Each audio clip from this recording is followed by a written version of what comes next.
All right, I am live. Let's get in. Let's get this started. Come in the credit and cash flow room. Um, as I'm reading my text messages,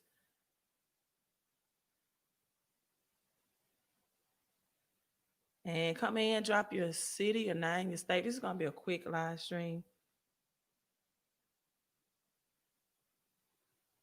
Let me return this text message.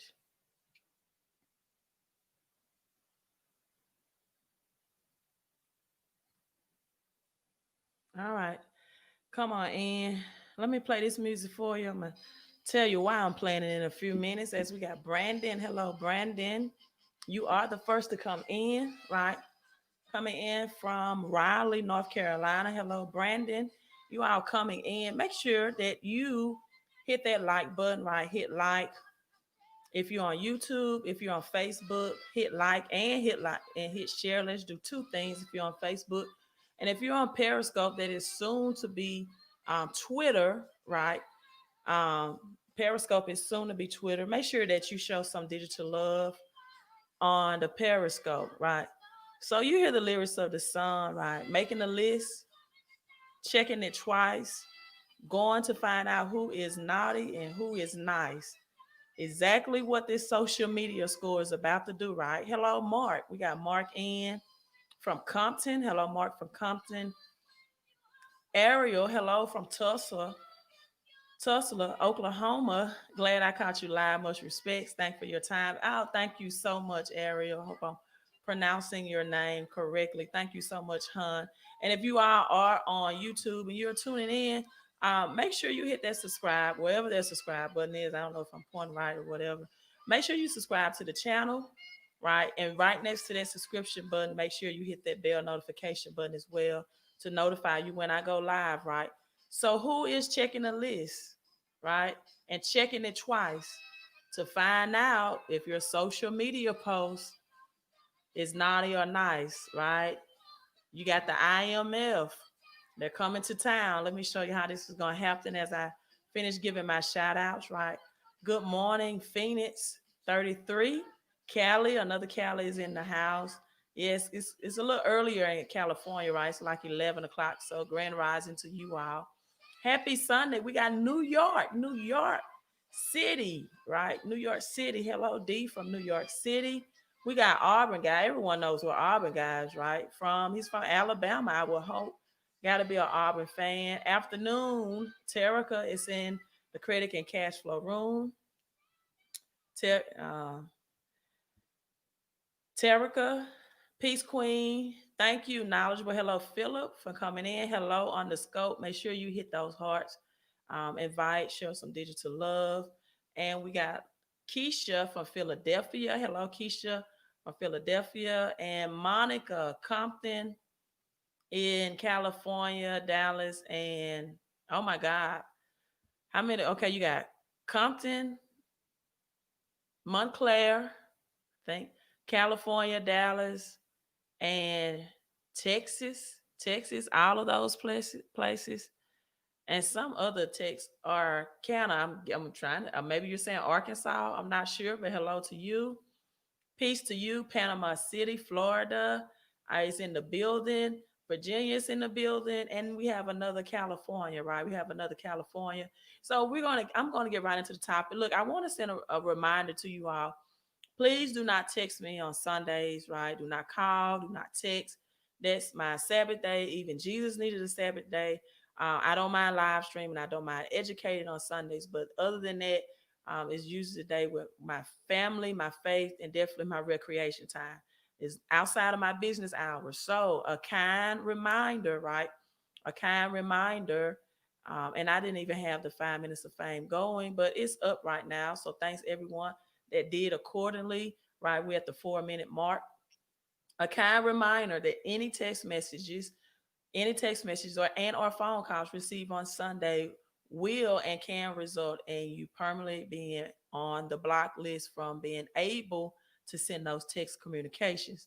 You are welcome, however, to send an email, right? There is no critical emergencies that I can help you fixed on a Sunday because just like the credit agencies are closed on the weekend and Sundays, so am I. Don't mind live streaming, don't mind speaking with you via live stream, right? But definitely not over the phone or text messages. All right, my last couple of shout outs as we are at the 517 mark. It's from Curtis from Alabama. Another California is in the house. Cali is representing today. Make sure you all give those thumbs up. Hello, Cali, right? And I think that's it. I got everyone else came in at the mark. So you heard the song, right? Santa Claus is coming to town. Making a list, checking it twice, going to find out who's naughty and nice. Will your web browsing and your social media posts have an effect on your credit score going into 2021? I have done some videos explaining China's social credit score system, right? Is it coming to the United States? Is it coming to our states? And this article I wanted to share with you all was released. Uh, let's see. 2 days ago about the IMF. Now, if you don't know who the IMF is, you definitely need to get familiar with the IMF, International Monetary Fund. So I have been coming before you all concerning the IMF, concerning the changes, because your credit now is definitely going to be tied into crypto and what's going on in this digital world, right? In this digital monetary world. So your credit score, and that's why I've been telling people before you buy or purchase or invest in these do-it-yourself credit repair products that many people are giving away at discounted price. Some set advertising 70% off, advertising 80% off, right? You need to ensure that it is not antiquated, outdated for where we are going into the future concerning your credit. I also did a video, if you're following me on YouTube, that's also showing that now debt collectors, right now, debt collectors will be able to contact you via your social media platforms, whether it's Instagram, Twitter, Periscope, TikTok, Facebook, etc. Right? So you have Facebook coming with the new Demi coin that was known earlier as the Libra coin. It looked like they will process and get approval. But all of these things, even text messages, right, are new ways that collectors can collect information from you or verify your identity, right? For example, if a debt collector texts you, right? My friend and I were discussing this yesterday, and they send you a text message and it states your first name, right? Say your first name is John or Jane, right? Hello, Jane. Um, we're trying to contact you concerning a debt. If you just simply respond, leave a response with something that's like, "Who is this?" Right? That's verification. That's verification. That's that response that will be looked upon as verification that you are the person because they identified you by your first name, right? That they are trying to contact. So that verification is not as difficulty as it was just a couple of months ago or earlier this year, right? That verification, it's the difference between verification and validation. But debt verification, for example, would insist of either the debt collector calling you, let me cut this down, contacting you via phone, asking, am I speaking with you, verify you by your first and or last name or both, or simply sending you mailing to verify your address over the phone. Is this the correct address? Am I speaking to the correct person? Right. So now there are other means of debt verification through text messages and social media. So I did a video on that as well. Um, so let's look at your web browsing. Let's get back to this article about the IMF. This is also inclusion of what you're browsing on the web, and again, your social media score. So with more services than ever collecting your data or your data, whichever way you want to say it, it's easy to start asking why anyone should care about most of this. The article states this is why because people start having ideas like this. It's a new blog post. Again, you need to get familiar with the International Monetary Fund. You need to study this fund. They are making a lot of the economic changes as it relates to cryptocurrency world as well, right? So they examine the current relationship between finance and tech, right? I do believe that this is going into this month of the FICO 10 model, right? Finance and technology and its potential future. So the researchers see the possibility of gathering the data from your browsing, your search history, your purchase history, right? So they can approach a more way to get a greater results from borrowers who are denied from traditional financial institutions. Now, they already know your data. I'm going to be honest with you, FICO 10. When you go to the grocery store and you use your discount, um, grocery store discounted card, right? For discount, receive 10% off these purchases if you are a member of the grocery store chain. They already know your browsing history. But this concept of using your web history to inform them of your credit rating is framed around the notion that lenders rely on hard data or hard data that might not get you approved or get you denied in your credit worthiness of the borrower. And it may paint a picture, right, during hard times or during this recession that we are entering into. So the type of browsing, this is why this makes little sense to me, right? The type of browsing and a relationship, it's saying it's supposed to create a more intimate relationship with their potential client. So they'll look at your access to internet, online searches, and the history of your purchases. And because of this intimate relationship, that during hard times or during this recession, they may be willing to cut you some slack, sort to say. I don't think this is true at all.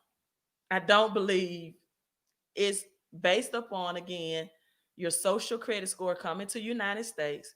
They want to know your browsing history. They want to know more in depth of your spending habits, especially for people who may not be internet. Um, I won't say savvy, but maybe they don't do much online shopping. This is all about reaching the unbanked and making people who are unbanked, who are still maybe in the industrial age or the dinosaur age, who may not spend money on Amazon, but rather spend or shop the traditional way of actually going inside stores, maybe spending cash, right? Making the transition into our digital cash society and its connection with credit, right? Um, I tried to add you on Facebook. I'm very interested in learning business credit. I'm in the middle of my one shot journey. I'm open to ears. Congratulations to you. I don't do my business credit. I do it through a vendor. I help people position their personal credit for business credit approval. So my vendor take care of all of that. So specifically, I don't know what it is that you're interested in business credit about. I do know how to analyze a personal credit report to inform you if you will qualify for business credit, right? But I use a vendor and they get the business credit approval, and they pay me for that partnership with them to help the clients get positioned with their personal credit, right? So Mark says they check on you on what you spend to determine your values. Mark is a little bit more detailed than that. They know all the information through the chips and the credit and debit cards. They use facial recognition, Uber, and your phones and finger points biotechnology. Um, so let's get more into the article. I don't think it's simple. We don't have to, make this very deep or detail, but it says banks tend to cushion credit cards terms for their long-term customers during downtime. So this is notifying you that we are in the downtime, right? I did a live stream yesterday. 8 million Americans since the summer are in poverty. That's the highest rate of Americans, 60% of the population, right, in 60 years that have dripped into poverty at such a high rate. So This is because they have a history and relationship with the customer. Now, imagine the kind of intimate history that Facebook, here's the name Facebook, could have with a borrower, and suddenly its digital cash initiatives starts to make more sense, people. This is how Facebook and Facebook Demi is going to help the social credit scoring system come to the United States that's in China, right? But how would all this be incorporated, or data, according to the article, be incorporated into credit ratings, machine learning, of course? It's black boxes all the ways down. The research acknowledges that there will be privacy for policy concerns related to the incorporation of this kind of soft data into credit analysis, soft data into credit analysis. It's really nothing about your spending habits, where you're spending to get a more personal relationship for you and approval. What they want is the data, right? And they're going to combine these two into credit. It's going to be crypto and credit in a combination moving forward, right? And so, and digital cash, as the article states. So it will probably require, it's going to require Facebook and Apple, right? They're going to have to loosen up their standards on linking information with individual accounts. You saw that the government wanted to pursue um, legal right actions against Facebook for this. So Facebook will probably loosen up their standards on information, unencrypted information that's being loose with individual accounts, how they'll share that information with institutions. It could be, it could be a can of worms. We don't really know yet. So the researchers are bullish on this and the advantages that tech companies have over banks, right? So they're taking advantage of tech companies and over banks. Banks will be slowly done away with, unless there are like a lot of banks that are offering Bitcoin or crypto rewards, right? They're switching over, and that's why J.P. Morgan changed its tone about a year ago concerning Bitcoin and cryptocurrency, right? So technology firms and large corporation, um, the idea that every move that you make, right, every move that you make online, feed it into your credit score, is scary, but it's here. I'm gonna say this again: every move that you make will feed online into your credit score, right?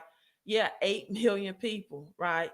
Yeah, 8 million people. So um the average American people are losing wealth by the minute. And this is the thing, Curtis. But then you have people who are gaining wealth by the seconds or by the minute, right? I made, let me see, an investment in a cryptocurrency, and it's not Bitcoin. Um, and Bitcoin is still doing strong today. It's up 0.40%. It's at 23,890 now. And I'm not going to give the name of this crypto, because I'm not going to turn my channel into a financial investing channel, right? I give you financial education and literacy. You make your own due diligence. So this is actually a blockchain crypto that I'm investing in. And just within the last hour, I have increased $140. It has increased at 8.2%. 8.2% increase in that blockchain cryptocurrency, right? And so, I try to educate people as much as I can, inform them, um, and to let them know that this is either going to be on the prosperity side or the poverty side. You choose, you decide, right? It all depends on your financial education, financial knowledge, and the actions that you take, or the actions that you stop taking, right? The new actions that you begin to invoke, or your bad action that you begin to revoke, right, and stop doing. What I mean by that, by bad actions, are um, my friend girl and I was just having a phone conversation about this as well. People received for 3 months $600 of unemployment, right? $600 of unemployment, in addition to, plus their state's unemployment. So if you were in Mississippi, for example, you were receiving about $3,200 a month. Now, for people that average income was $8 or $9 an hour, that was double their income. In some cases, triple their income or quadruple their income, right? Especially if they're bringing home $400 a week. Now they're from $1,600 a month to $3,200 a month, right? Doubled their income status. What did you see? What was the experience? People buying televisions from Walmart, right? Buying televisions, but deferring their electrical bill payment. So they might be in a position where they have four new televisions for their home and will not have the electricity to watch it on, right? Bought the new televisions, but deferred the electrical bill payment, right? Or they bought steaks, they bought seafood, those were the biggest sellers, new vehicles, brand new vehicles, right? And or they deferred their current vehicle note for 3 months, or their current rent, or their current mortgage, right? And they did not take that opportunity to save that money at all. They used it in a very um is ignorant the word or unwise way, right? And now they are at the hands of the government, right? We need $1,200 stimulus, right? We need $1,200. Our unemployment will be cut out for weeks. What are we supposed to do? What did you do, right? And some people falsely receive those unemployment benefits. Some people falsely receive those unemployment benefits. Some people, for example, quit their jobs and said that they were fired, but they quit their jobs, right? They had false claims. Some people put in false status, right? Some people traveled, right? Blew their money, still traveling in the midst of the health pandemic. And now that they see this is real, that the economy, they want the same government that gave them an increase to bail them out. CB Phillips says this is called poor hustling. And I know, they don't. People don't want to watch my channel. They want to watch the channels that say, "Ah, the government is not helping the people. It shouldn't take this long to pass the stimulus. A government shutdown. They know people are hungry. They want food, but the government, at least for 3 months, doubled some people's income. And the question is, where did that money go? And this is not. This is just the beginning, because guess what? Now those people that receive those unemployment benefits, right? You're going to have to file taxes on it. And now either your tax return is going to be three options. Your tax return is going to be delayed, right? Or you won't get a tax refund. Or number three, you're going to get a very downsized tax refund. Number one, it's going to be delayed. I can tell you that right now. So people that spend for the holidays and that's accustomed to getting that refund, that speedy refund in January, that won't happen.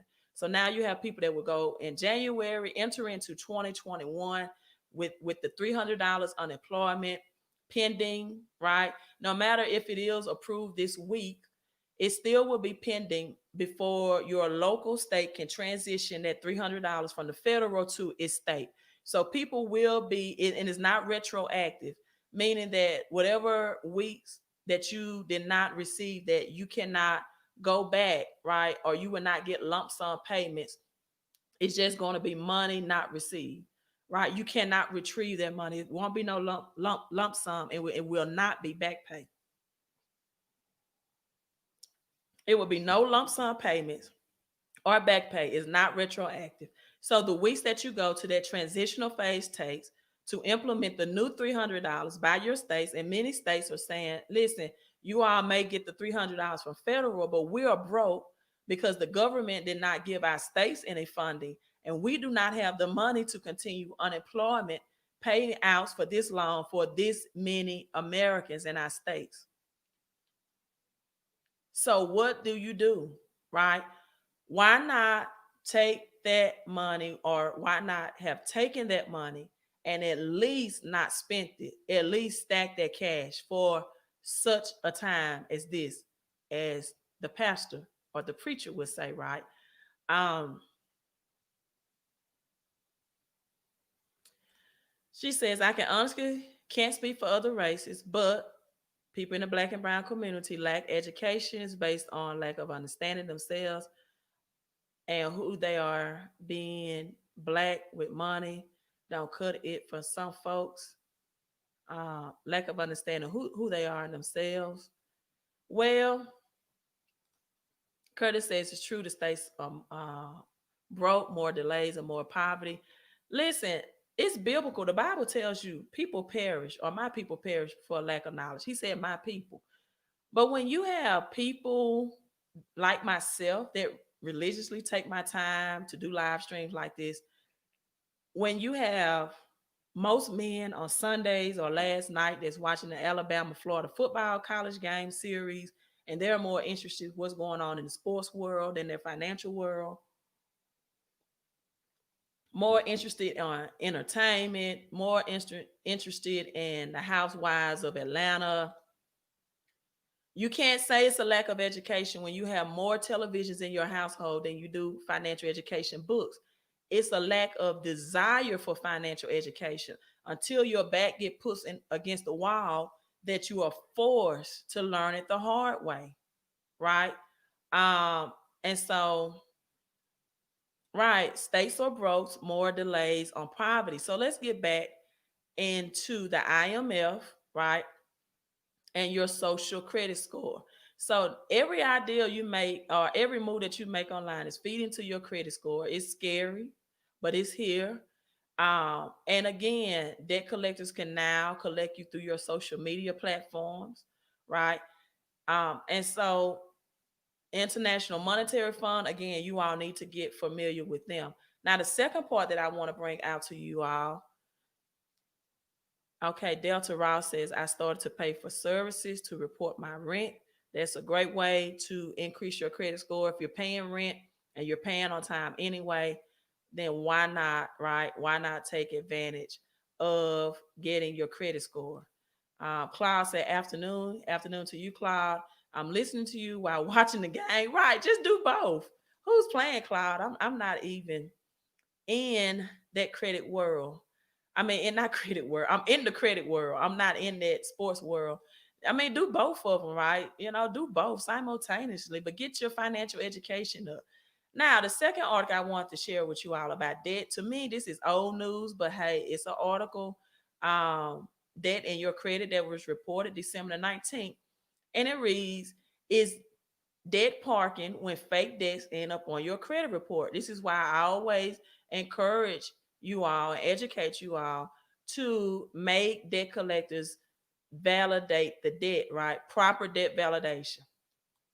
So consider this situation according to the New York Times article. You apply for a loan only to learn that your credit report is marred by a delinquent debt, one that you already have paid or maybe don't recognize, right? You could be a victim of unscrupulous debt collectors, unscrupulous, scrupulous, I like that word, debt collectors who have placed an invalid or fake debts on your consumer credit reports to coerce you to pay them, right? The tactic is called illegal debt parking or sometimes passive debt collection, right? Illegal debt parking or passive debt collection. The Federal Trade Commission recently took action against a Missouri collection company and its owners, alleging that they collected more than $24 million for customers. This is for the people that say, hey, I just paid $5 on this debt, so the debt collector can't take me to court when you haven't even asked for proper debt validation, right? So, largely by placing bogus, this is from New York Times, right? So we know it's very highly qualitable media reporting. This is not fake news. So this company has reported more than $24 million from consumers by placing bogus or highly questionable debts on their credit report. The defenders use illegal debt parking to again coerce people to pay debts they did not owe. or did not recognize, right? The director of the FTC, Federal Trade Commission, um, reported. So the FTC uh, says that this case was the first legal challenge to debt parking under the Fair Debt Collections Practices Act. And debt parking cases, collectors don't contact you all, me or anybody, the consumer, before they report this onto their credit bureaus. This is why I inform people all the time. You need to get free credit monitoring services. If it's just the Credit Karma, so you can see your TransUnion and Equifax, and then again through Experian.com, free credit monitoring through Experian, so you can get alerts and updates via email, right, of when debt or collection is placed on your credit report, so you will know. So it won't be an aha moment to you or a surprise to you when you go to apply for something and then you find out that you have a collection or debt collect on your credit report that you don't recognize and you don't know about, and it has lowered your credit score, right?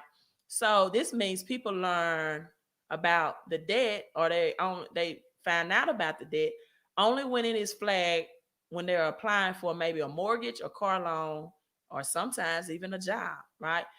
Because they don't want to lose the loan or the job offer, consumers feel pressured to pay off bad debt quickly, right? Jesus says he's doing laundry and watch. All right, hey, hands up, you all. Kudos for the people that's multitasking and getting their financial education and knowledge at the same time, right? It's time out for excuses. It's time out for excuses. So hey, as we were saying in the school system, it's time out to erase excuses and expect excellency, right? Erase excuses and expect excellency. My last article is, let me see, can I pull this up? And I'll talk about it while I'm looking forward. So you better watch out. Better not cry. Better watch out because I'm telling you why. They're checking your list, right? Checking it twice, making the list, checking it twice, and going to find out through your social media posts if you are naughty or nice on your credit score. So we got Tesla. Let's look at Tesla going to the S&P 500. What does that mean by Bitcoin? By right? What does that mean by Bitcoin? Um, Monique says any free for TransUnion? Yes, Monique. Just go to Credit Karma. They report TransUnion and Equifax. Right? Curtis says he's in several Facebook groups. People still buying new cars from bad credit, wow, into consumer bad debt. Exactly. This type of behavior, right, is going to be eradicated. And it's a reason why many people will struggle going into 2021. So we have Tesla up 39.10%, right? This is where they are. Um, Tesla jumps, the stock jumps 6%, heavy in volume of ahead of the S&P 500 entry. Stocks then falls a bit in after hours. This is December the 18th update, came out on Friday.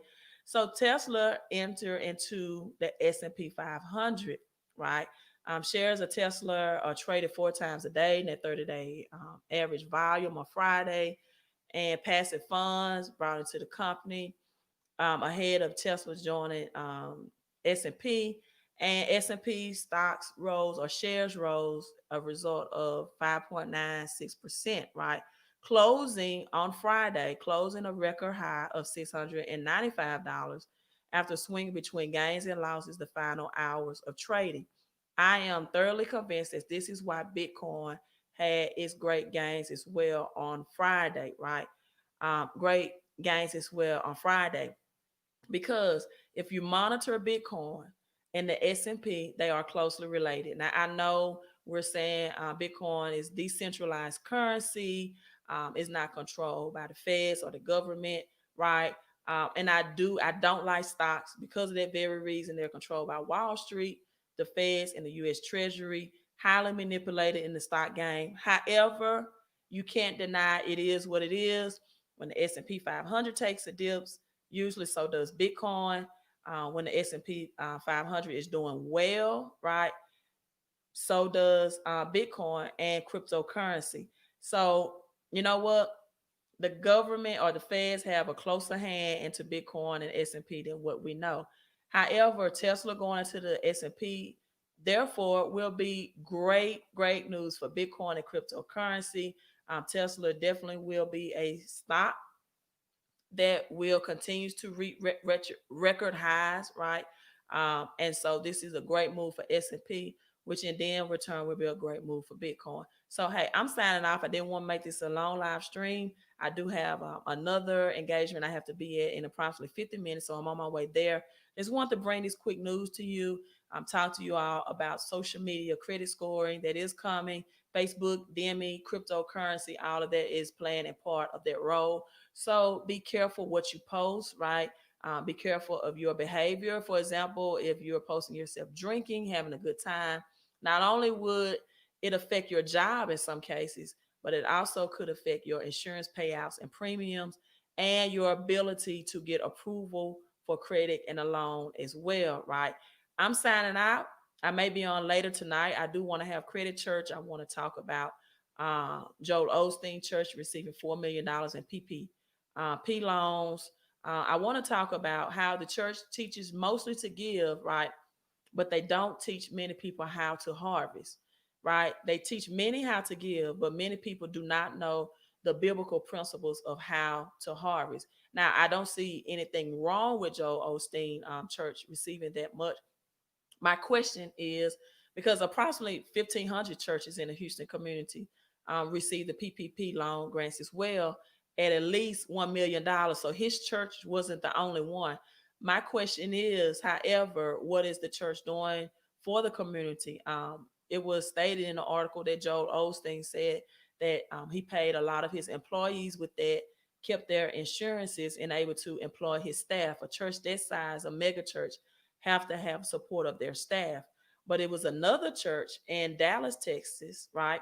The Lambs, LAMB, the Lambs that own Daystar, that also received the PPP loan for millions of dollars. But many reported that they purchased another jet, right? But they said they did not purchase another jet. They actually sold an older jet and used the profits from that sale to upgrade to a new jet. So we might get into that credit church tonight. It depends on if I have the time. But that is a topic I would like to discuss, how to really harvest, right? If you're a person that have taught how to give, right? How to receive your harvest. Is it enough just to have faith? Right? We cannot use God as a casino or a genie, right? That if you give, then one day you keep putting the lever. You know, Leroy Thompson used to talk about pull the lever and say, money coming to me now, and let's pull the lever like you would at a casino, that you'll receive your harvest. Well, guess what? Faith without works are dead. And there are biblical principles that are not talked about that teach people how to receive their harvest on their giving, right? So I want to get into that tonight. Maybe I will, maybe I won't. Just make sure you're subscribed, and again, hit that bell notification button. So if I do go live, you'll be notified when I'm live streaming. You all have a great evening. Enjoy whatever you're doing, your football or whatever you're doing for fun. I'm in the meantime making money from crypto on the Sunday as well. That is recreational fun to me, right? So I may see you out in a couple of hours. If not, I'll go live tomorrow.